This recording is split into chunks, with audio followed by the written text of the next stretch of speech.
Sir, hold up a second. I need you to come with me. For what exactly? Additional screening. I walked through, nothing flagged. So what changed? It's standard procedure.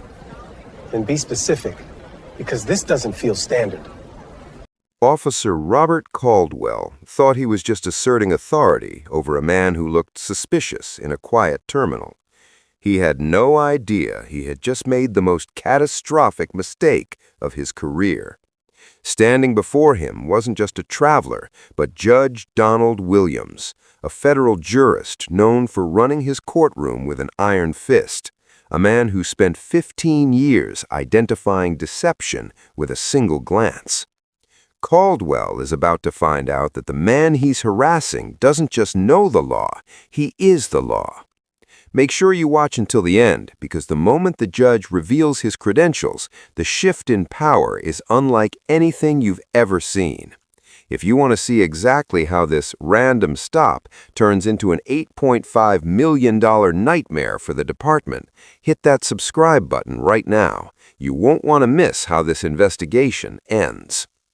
The 6:30 a.m. terminal was a study in monochromatic efficiency, a hum of rolling suitcases and hushed pre-flight conversations that Judge Donald Williams knew by heart.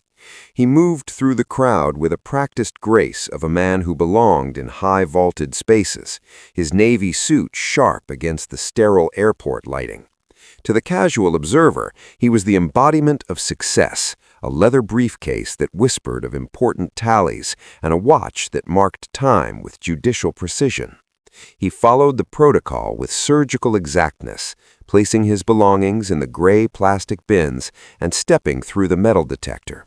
The machine remained silent, its green light a digital clearance of his innocence. But as Donald reached for his shoes, the air in the terminal seemed to thicken. Officer Caldwell was not looking at the scanner or the luggage, he was looking at the man.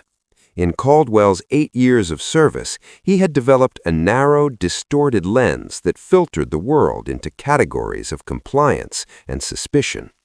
Where a more observant man would have seen the quiet authority in the judge's posture, Caldwell saw only a target who looked too prosperous for his comfort.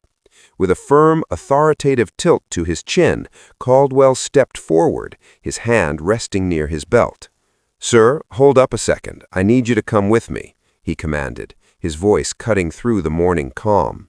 Donald paused, one shoe half on, and looked up with a calm, slightly puzzled expression. "For what, exactly?" he asked, his voice a low baritone that had commanded courtrooms for 15 years. Caldwell's response was brief and controlled. "Additional screening." Donald glanced back at the metal detector, then at his cleared bags. "I walked through. Nothing flagged," he stated, his voice growing steadier, more direct. A half-second of heavy silence stretched between them as the tension built. "So what changed?" Caldwell's eyes shifted, a slight defensive flicker betraying his lack of a legitimate trigger. "It's standard procedure," he countered. Donald locked eye contact, a subtle shift in his tone signaling the arrival of the jurist. "Then be specific," Donald challenged, his gaze narrowing with a predator's focus, "because this doesn't feel standard." Under that stare, Caldwell had no idea he had just initiated a catastrophic collapse of his own career. Donald Williams did not lower his phone, the small glass lens acting as a silent, unwavering witness to the unfolding violation of his rights. The digital timer on the screen ticked upward, a heartbeat of accountability in an environment designed for submission. Officer Caldwell's face tightened, a mask of bureaucratic irritation that quickly curdled into genuine anger. "Put the phone away," Caldwell barked, his voice jumping an octave as he moved into Donald's personal space. "Recording security procedures is a federal offense. You're interfering with an active investigation." Donald didn't flinch. He stood his ground with the immovable stillness of a man who had spent decades presiding over the most chaotic disputes in the district. "I am in a public area of this airport," he replied, his voice a cool, resonant calm that made Caldwell's aggression seem frantic. From the corner of Donald's eye, he saw Supervisor Janet Pierce approaching, her heels clicking a sharp, rhythmic warning against the linoleum. She didn't offer a greeting, she simply doubled down on the error, her voice loud enough to draw the attention of the surrounding travelers. "Questioning our procedures is itself suspicious behavior, sir," she claimed, her tone dripping with a rehearsed, hollow authority. As the crowd began to slow, their own phones emerging like a digital Greek chorus, Caldwell reached for Donald's leather briefcase. He flipped the brass latches with a tactile snap that echoed through the tense silence. One by one, he began pulling out the contents: a laptop, a gold-nibbed pen, and a small, understated leather portfolio. Donald watched with a predator's patience, knowing that inside that portfolio lay the document that would turn this standard procedure into a career-ending catastrophe. Caldwell's hand hovered over the judicial credentials, his fingers twitching with the misplaced confidence of someone who thought he was holding a suspect's life in his hands, unaware that he was actually holding the evidence of his own professional demise. Donald simply watched, a faint, cold smile playing at the corners of his mouth, the look of a man who had already reached a verdict. Officer Caldwell's hand didn't just linger, it dove into the small leather portfolio with a clumsy, invasive curiosity. He flipped past a stack of business cards and a folded receipt until his thumb snagged on a heavy, laminated card. As he pulled it into the light, the air seemed to vanish from his lungs. The bold, gold-embossed seal of the United States federal judiciary stared back at him, flanked by the unmistakable title, Judge Donald Williams. The silence that followed was deafening, broken only by the distant rhythmic chime of a boarding announcement that no one in the immediate vicinity was listening to. Caldwell's fingers began to tremble, the plastic edges of the ID clicking against the leather as the blood drained from his face, leaving his skin a pale, waxy gray. He looked up at Donald, but the man he saw now was no longer a suspicious traveler. He was a titan of the bench, a man whose very signature could authorize the warrants that ended careers. Donald's expression hadn't changed, but his eyes held a terrifying, cold clarity. Without a word, Caldwell turned and thrust the ID toward Supervisor Pierce. Her eyes scanned the credentials, and for a fleeting second, her rehearsed mask of authority shattered into 1,000 shards of panic. She looked at the judge, then at the phone, still recording her every twitch, then back at the ID. This was the crossroads, the moment where a simple apology might have blunted the coming storm. But Pierce, driven by a decade of unchecked power and the toxic need to never be seen as wrong in front of a crowd, made a choice that sealed their fates. She drew her shoulders back, her voice tightening into a shrill, defensive edge.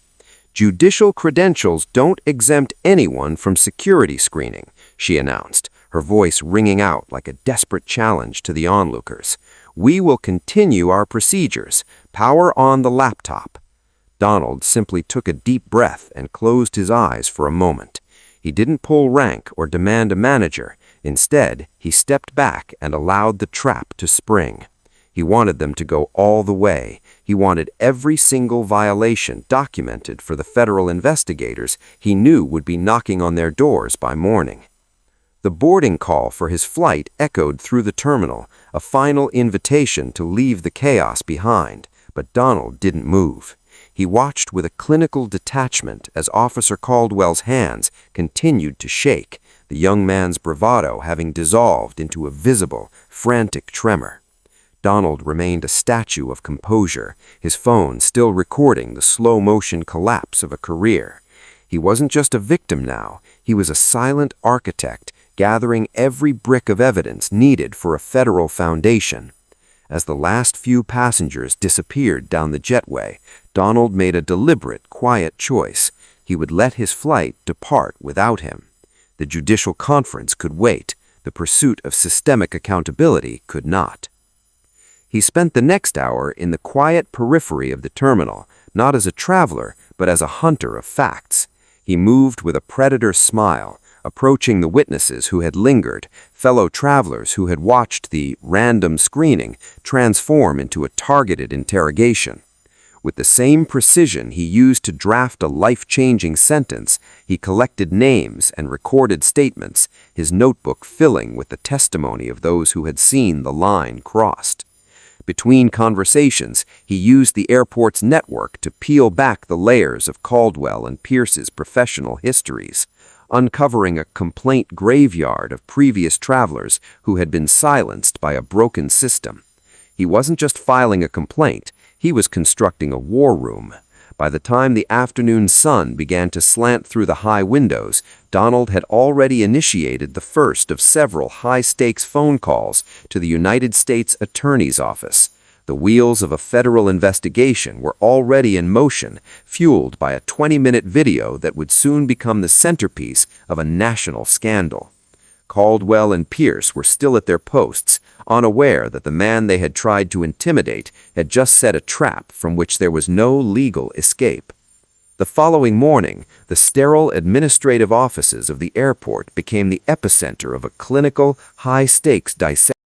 FBI Special Agent Sarah Chen moved through the corridors with a quiet, lethal efficiency that mirrored Judge Williams' own judicial temperament. She didn't arrive with the flourish of sirens, but with a federal subpoena that carried the weight of a collapsing mountain. While Officer Caldwell and Supervisor Pierce sat in separate windowless rooms, their initial bravado curdling into a cold, sweating realization of their predicament, Chen began excavating the digital archives of the security department. What she discovered was a complaint graveyard far more extensive than even Donald had anticipated. The server logs revealed a systematic pattern of targeting that was almost mathematical in its bias. For over 2 years, hundreds of formal grievances from minority travelers had been funneled into a hidden subfolder, never to see the light of day. These weren't just clerical errors, they were the suppressed voices of doctors, teachers, and parents who had been humiliated under the guise of random screening. Chen's eyes narrowed as she pulled up the internal communications of the airport's head administrator, Tom Bradley. The emails were a disturbing roadmap of institutional protection. Bradley had not only ignored the complaints, but had actively coached his officers on how to use vague security concerns to justify discriminatory stops. He had created a culture where profiling was treated as a KPI and accountability was viewed as a threat to be buried. By midday, Chen had recovered a series of deleted text messages between Caldwell and Pierce from the morning of the judge's stop. The messages were devoid of security jargon. They were filled with derogatory slurs and a celebratory tone about knocking a big shot down a peg.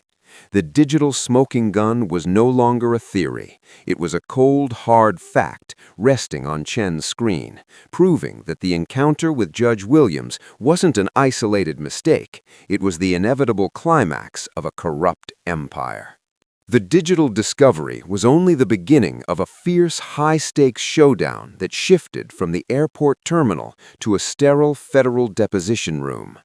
Judge Donald Williams sat at the head of the mahogany table, his presence as commanding as if he were draped in black silk rather than his Navy suit. Across from him, Officer Robert Caldwell and Supervisor Janet Pierce sat flanked by union lawyers, their faces no longer wearing the smirk of bureaucratic invincibility. The air in the room was thick with the scent of ozone and old paper, a tension that broke only when Agent Chen clicked a button on her laptop. The room filled with the sound of Pierce's own voice from the recorded security footage, followed by the silent, damning scroll of the digital text messages recovered from the server. The fierce showdown wasn't one of raised voices, but of inescapable facts. As the evidence mounted, the officer's defense began to fracture in real time. Pierce tried to claim heightened security protocols, but her words rang hollow against the time-stamped data showing a 400% increase in random stops for minority travelers under her shift. When the judge finally spoke, his voice was a low, resonant bell of justice. He didn't ask for an apology. He asked for the names of every person Tom Bradley had coached to bury the truth. The pressure was surgical. Under the weight of federal perjury charges, the administrative web finally snapped. Caldwell, unable to withstand the clinical gaze of the man he had once tried to intimidate, began to detail the protection racket Bradley had run for years. He described a system where officers were rewarded for aggressive profiling and where the civil rights of travelers were treated as obstacles to be bypassed. It was a total collapse of the institutional front, a moment of fierce clarity where the hunters realized they had become the evidence in a case that would redefine the boundaries of airport security forever. The fallout was not a quiet ripple, but a seismic shift that leveled the high-walled fortress of the airport's administration. The federal investigation, fueled by Judge Donald Williams' unwavering testimony and the undeniable digital trail, culminated in an $8.5 million settlement that sent shockwaves through the industry. For Officer Robert Caldwell and Supervisor Janet Pierce, their transformation was absolute. They were stripped of their badges and permanently barred from any position of public trust, their careers ending not with the authority they had craved, but with the cold finality of a federal indictment. For Judge Williams, the resolution brought a different kind of transformation. He returned to his bench with a perspective sharpened by the raw reality of the terminal floor. He had stepped out of the safety of his robes to prove that justice is not a static concept found only in leather-bound books, but a living force that must be defended in the mundane, brightly lit corners of everyday life. The standard procedure that had once been used as a weapon of intimidation was replaced by a new, transparent oversight system, ensuring that no other traveler would have to ask what changed when standing in the shadow of a silent alarm. As Donald walked through that same terminal months later, the air felt lighter, the sterile environment no longer a site of hidden traps. He had turned a moment of targeted harassment into a landmark for reform, proving that when the system fails, it only takes one person with the courage to record the truth to bring the entire structure back into the light of accountability. While this story is based on detailed accounts and documented events, specific details or dialogue may vary across different reports. This video is for educational and documentary purposes only. Like and subscribe for more content of Law and Order Unfiltered.